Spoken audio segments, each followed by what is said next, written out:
Welcome back to the Samantha Show. I'm your host, Samantha. You can call me Sam. Just don't call me Sammy. What's up? Happy Wednesday to you.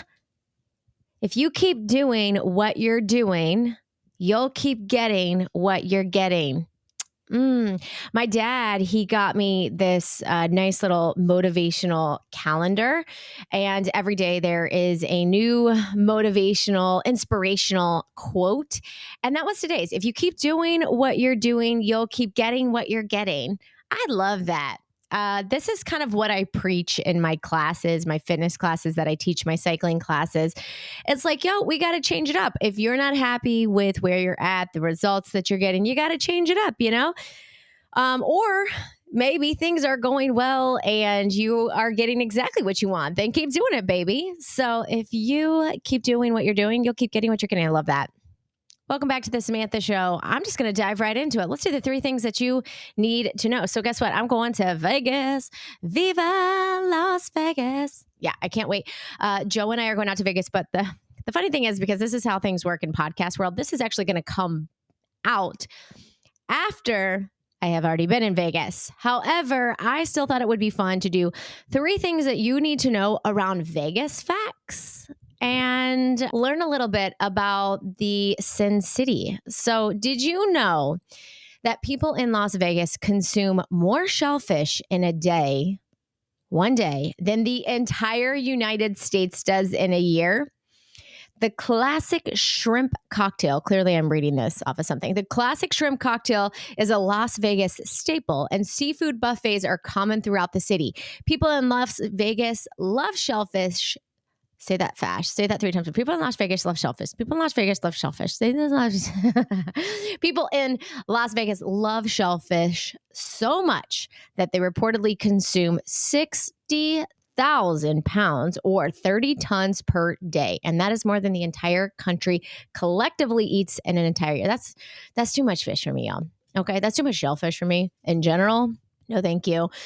I am about the buffets, though. I am all about the buffets, and Joe loves that shrimp cocktail. So I'm sure there will be a lot of shrimp, seafood, shellfish consumed while we're in Vegas. We could probably count on that. The second thing you need to know related to Las Vegas, the High Roller is the tallest observation wheel in the world. So the High Roller on Las Vegas Boulevard stands 500 feet and measures 520 feet across. This is a Ferris wheel. Okay, so this is a Ferris wheel if you're not familiar with the High Roller. The Ferris wheel is beloved by tourists and considered a landmark by locals. A 30-minute ride offers 360-degree views of the city, making it one of the best spots to get some amazing night photos of the Sin City in all its glory. So look, I'm going to be really honest. I don't love Ferris wheels. I have zero interest in riding Ferris wheels. I don't care how iconic or it is or how safe. Something about the stop and go nature of a Ferris wheel, not even the spinning, but like, you know how it has to like stop to load everybody and you have to like beep, beep, beep, like you boop around.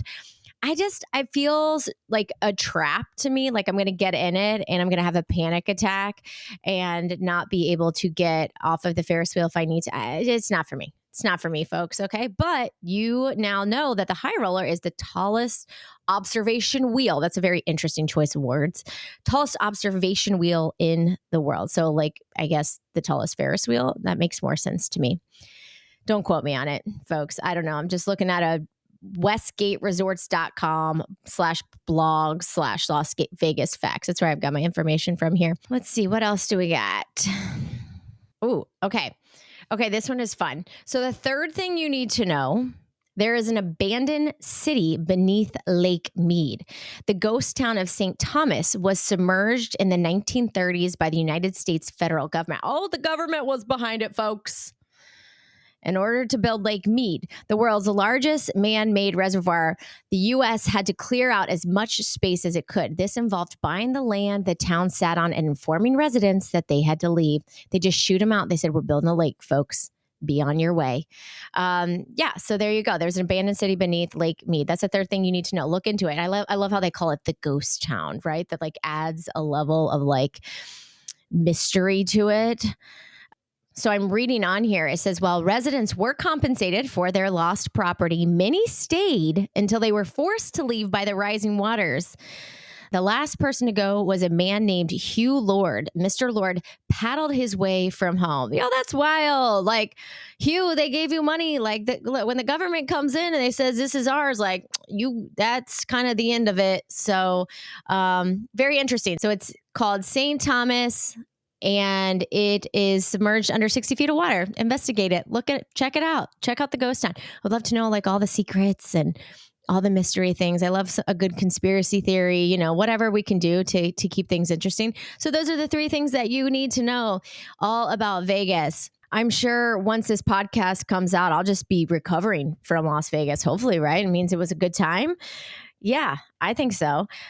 I actually love that Joe and I are getting or have gotten, again, if I'm going to speak in future tense here, the opportunity to go to Las Vegas. I think it's really important with couples to spend time together, especially if you're parents and you have kids or a child. It's good and it's important to like continue to date and to continue to work on each other and spend time with each other. So I love that Joe and I got to go to Vegas together, that we get to go on this trip together. And so, this kind of leads me to the topic that I want to talk about today, this idea of more than mom. And I want to be really sensitive to the fact that I understand, and we've talked about it even on this show, that there are a lot of couples out there that are working on and want to grow a family, start a family, and can't, or are having to go through infertility treatments. And I want to just give the utmost respect and blessings and prayers that family comes for you. And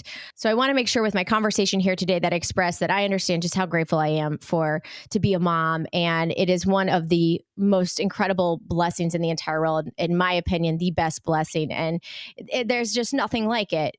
Gracie is everything to me and she is my world. But I want today to talk about this idea of more than mom. I feel like I am not the stereotypical mother. So I'm going to say the stereotypical mother, right? So if we're looking even back to like the 50s or the 60s, or this idea that women stay home and they're so domesticated and they're like cooking dinner and taking care of the children and things like that. And the cool thing is, I think where our world is at these days is like we're far from that. But I've always struggled, and this is just a little bit today, more of me sharing kind of some of my thoughts and feelings with my personality, who I am as a person, who I am as a mother, how I carry myself, how I present myself, which I sometimes worry about what people may think because I'm human. And I know you can say, Samantha, girl, don't worry about it. You just do you, boo. I love that. That's what I would tell my friend too, but the truth is, I think just when we're human, we get a little self-conscious, or we worry, or we're like, oh my God, what does my neighbor think of me? And like all this stuff like that. Yeah. I don't know why I worry so much about that, but I do. It's my personality. And so I wanted just to kind of break down a little bit today, this idea of being more than mom. What prompted this concept, this idea, this conversation? Joe and I, we were on family vacation this past October, and I got ready for the day, and I was dressed in a way that I would say is not typical for Sam. Okay.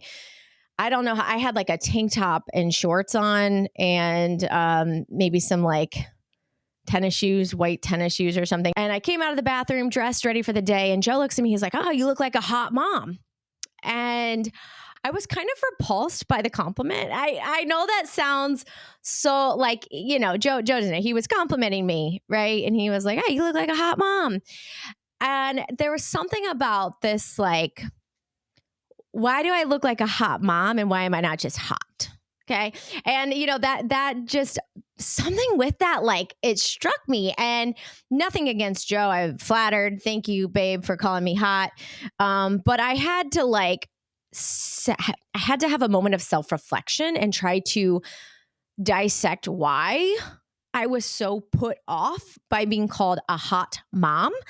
And so I've been sitting with this for a couple months. It's something that I've wanted to talk about for a while as I've spent more time with it and tried to understand on a deeper level why maybe it rubbed me the wrong way in that moment. And, I think that for me, when being addressed as a mom, it was like the mom piece of it carried this idea of a certain look. And as a woman who is also a mom, I felt like, is there an expectation of what I'm supposed to look like, how I'm supposed to dress? When we say, "Oh, you look like a mom," like what does that mean? Look like a mom? And I think that there is this stereotype around maybe how a mom should dress or what mom vibes are, and so it just I've spent some time with it, and two, I think it makes me feel, or the thought process behind it was like, okay, if I don't look like a mom, does that discredit me as a mom? Which is concerning, which is probably, I like to analyze every little thing so much, right? But this is like where my head was going. Like I was just going to all these places and I was like, why is this impacting me so much? Like what does the mom look? It's 2024 now. What does a mom look like? How is a mom supposed to dress? And does the way the mom dress really dictate who she is as a mom? My answer is no, it's not. But I do want to just dive into this a little bit more. What I've been thinking about and thinking more about is this idea of a specific title and what that title means, and from a stereotypical standpoint. But I didn't want to give any kind of vibes. I just wanted to give Sam vibes. And so, I think that this got me thinking about being more than a mom and more than one title, more than a wife, more than a fitness instructor, more than a podcaster, more than a pageant queen, maybe one day, and this idea that we can have multiple titles and it's okay. But specifically, I want to speak to my fellow women and my fellow mamas out there. So yeah, this episode is dedicated to you. When we as women get pregnant and we have a child and we have a baby, there sometimes is this feeling that then we have to change who we are as a person. And I'm going to say that because that is how I have felt. And it is not how I live, but I certainly have felt and worried that because I am a mom, maybe I shouldn't do pageants because it's not about me anymore. Or maybe I shouldn't try to be attractive or put time and effort into what I look like because I'm a mom now, like what does it matter? Like who cares, right? Like that my focus is only my child, and my focus is very much my child. But I think as women, it's okay as moms to continue to pour into yourself. Okay, that's what I'm getting at here is regardless of whether or not you're a mom, you never have to stop being who you are, truly to the core of your being. And when I look at myself, I am flamboyant, I am loud, I am sometimes a little bit more off the wall with some of my clothing choices. I absolutely love leopard print. I love neon clothes. I love doing my eyelashes. I love my bleach blonde hair. Like, these are all things that when somebody maybe says what a mom looks like, that's probably not the first thing that comes to their mind. But if you say who is Sam? What is Sam? That's probably what comes to your mind. And I think that this is just a reminder to my fellow moms that, you can continue to shine in your own way, who you are as a person. You don't have to change your personality. You don't have to change your clothing type. Like if it makes you feel good, if it makes you feel sexy, if it makes you feel feminine, if it makes you feel anything that is good, that you want to feel, like permission to wear it and embrace it and enjoy it. It's important as a mom to feel confident and to feel good about yourself, because that gives us energy and drive and joy to then show up as a good mom and to teach our children to embrace their own personality, that we don't have to fall into a standard book or box.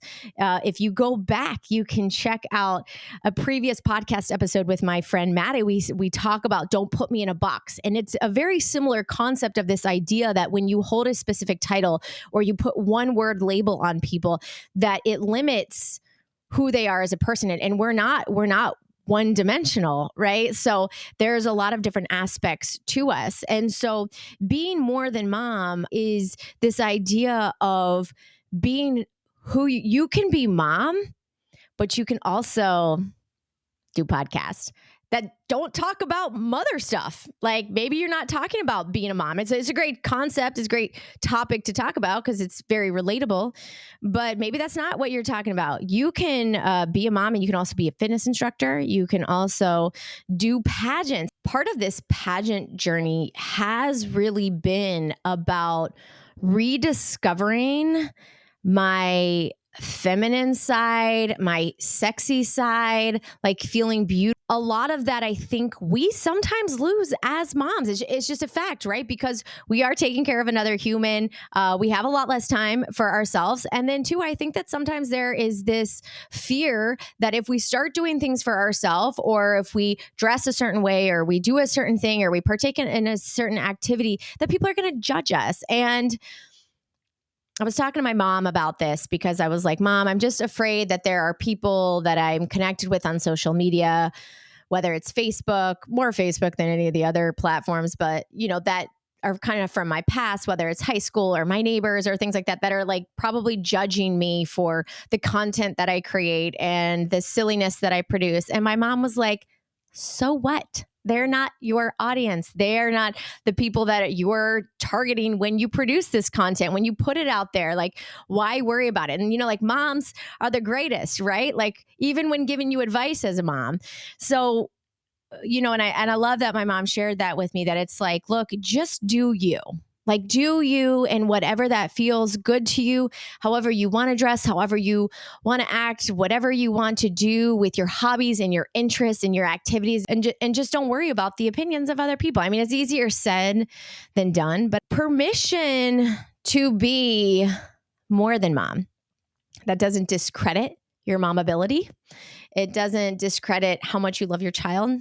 It doesn't discredit all the great things that you do for your family, but it's permission to do something for yourself as well, which is just so, so important. Now, let me say too, because I know they're out there, for my moms and my fellow ladies, my fellow women who just love being mom, crush it at being mom, and you're like, that is my identity and it is my world and I love it and I want to be a hot mom and I'm so good with just the mom title. Like, I think it's wonderful. Truly, truly, truly. So I don't want that to get twisted anyway.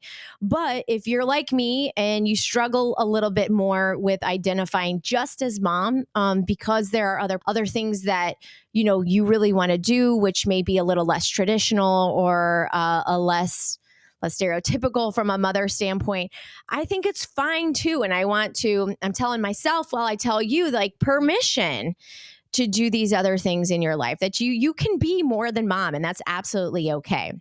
Let's celebrate all the moms, all the women doing their thing, whatever that thing looks like. There is no one size fits all. There is no hot mom. I don't know what that looks like anymore. Whatever you identify yourself as, your titles, plural, titles, wife, mom, boss, CEO, crushing your career, dreamer, all the things. You can carry all of these titles and still be mom, because you can be more than mom. And I think that is what is such a beautiful thing, is that we don't have to carry just the mom title. We're beyond that. There's no one size fits all for that title. And at the end of the day, as long as you love your babies, and I know that you do, like you're killing it, and continue to be you. Don't feel like you have to lose your identity when you become a mom. That's it. That's what the message that I want to send is, that you don't have to lose who you are just because you've become a mother. Your interests, your hobbies, they're still important. You can still do them. You can still embrace them. And so cheers to you, to the mamas everywhere. I see you. I feel you. I think you look great doing it. So keep doing it your way. It's the best way. Have a really great day, my friends. You deserve it.